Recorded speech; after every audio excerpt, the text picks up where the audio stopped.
Merci, cher Nasser. Alors, j'ai pour habitude de dire bonjour dans la langue locale et c'est avec beaucoup de plaisir que je vous dis salam alaikum. Bonjour à toutes et bonjour à tous. Donc, tout d'abord, je tiens à te remercier, cher Nasser, pour l'accueil chaleureux reçu ici à Rabat. Un accueil qui témoigne de l'amitié étroite qui unit nos deux nations, une amitié forte, riche, de liens profonds et anciens qui se transmet comme un héritage précieux entre les femmes et les hommes apprenés à diriger nos pays. Le Maroc, vous le savez, est pour la Belgique et pour l'ensemble de l'Union européenne, d'ailleurs, un partenaire historique et stratégique en matière de commerce, de stabilité régionale, de sécurité, de migration, de climat, d'énergie et de lutte contre le terrorisme. Le Maroc est également le pays d'origine de centaines de milliers de Belges. Ces Belges, dont les parents, les grands-parents sont venus du Rif, des régions de Tiznit et du Souss, de Rabat, de Tanger et de bien d'autres villes encore, lient nos pays à jamais. Ils ont contribué par leur travail à l'essor de la Belgique, dans les mines, dans le métro, dans les industries. Les enfants, les petits-enfants de ces immigrés expriment aujourd'hui leur talent dans de nombreuses disciplines qui vont des arts au sport de haut niveau en passant par la politique ou encore l'enseignement. Ces Belges d'origine marocaine constituent comme un trait d'union humain entre Rabat et Bruxelles, cher Nasser. Et comme l'a très bien écrit Tahar Ben Jelloun, il n'y a pas mieux que le regard et le toucher pour savoir où on est.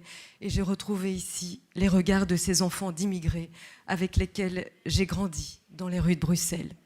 Je sais donc où je suis.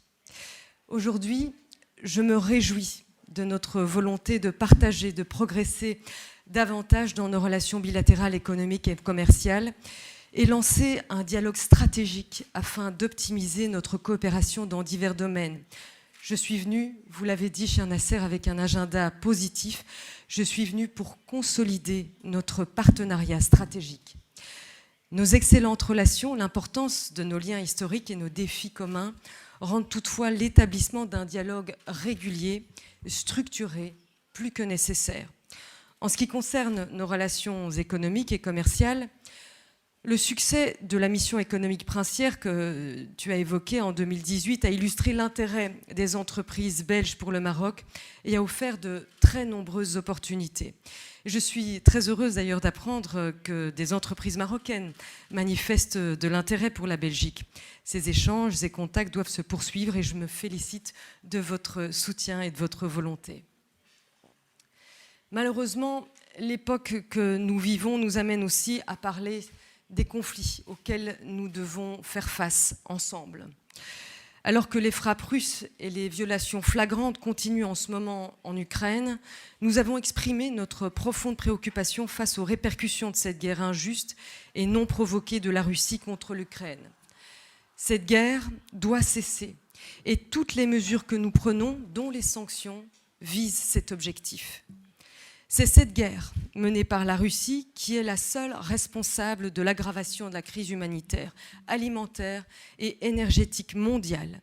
Des crises qui nous préoccupent et qui renforcent notre volonté d'agir ensemble au niveau international. Nos pays condamnent toute violation des principes fondamentaux de la Charte des Nations Unies et de l'usage de la violence. Je souhaite d'ailleurs saisir cette occasion, cher Nasser, pour remercier une fois de plus le soutien récent du Maroc à la résolution de l'Assemblée générale des Nations unies sur l'intégrité territoriale et la souveraineté de l'Ukraine. Nous avons également discuté du processus de paix au Moyen-Orient. La priorité partagée par nos deux pays est que la reprise d'un processus de négociation crédible entre les parties fondé sur le droit international et des paramètres reconnus. Nous avons réaffirmé l'engagement de nos pays en faveur d'une solution à deux États avec l'État d'Israël et un État de Palestine indépendant, démocratique, contigu, souverain et viable, deux États vivant côte à côte dans la paix, la sécurité et la reconnaissance mutuelle, avec Jérusalem comme future capitale des deux États. En Syrie, nous continuons de préconiser une solution politique, conformément à la résolution 2254 du Conseil de sécurité des Nations Unies. Il n'y a pas de solution militaire à ce conflit. La normalisation des relations avec Damas ne peut se faire que si des mesures sont prises pour mettre en œuvre cette résolution. On a également parlé de l'Iran.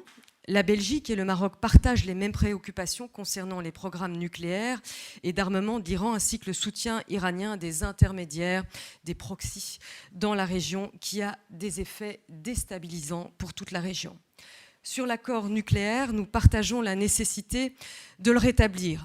Un accord nucléaire renouvelé reste une garantie de non-prolifération et donc de paix et de stabilité dans toute la région. Nos pays appellent l'Iran à avancer concrètement dans la négociation du JCPOA et à respecter ses engagements internationaux.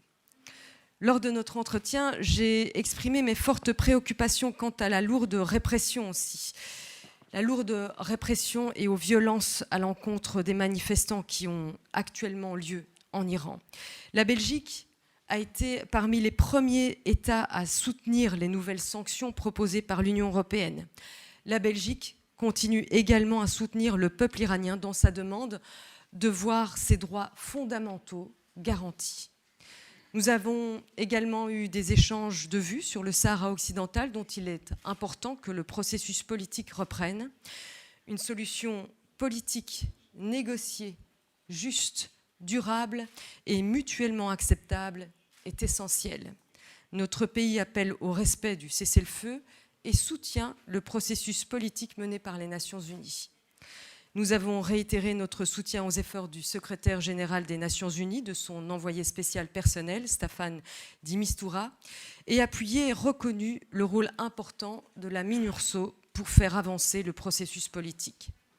Cher Nasser, la Belgique considère le plan d'autonomie présenté en 2007 comme un effort sérieux et crédible du Maroc et comme une bonne base pour une solution acceptée par les parties.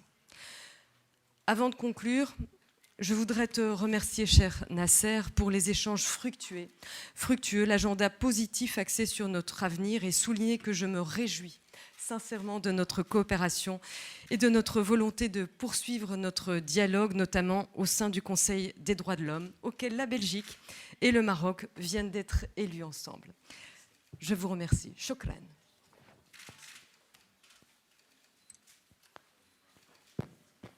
On va prendre des questions de journalistes. قبل ما تخرجوا ما تنسوش تابوناو في لاشين يوتيوب وبارطاجيو الفيديو وديروا جيم وتابعوا الدار على مواقع التواصل الاجتماعي.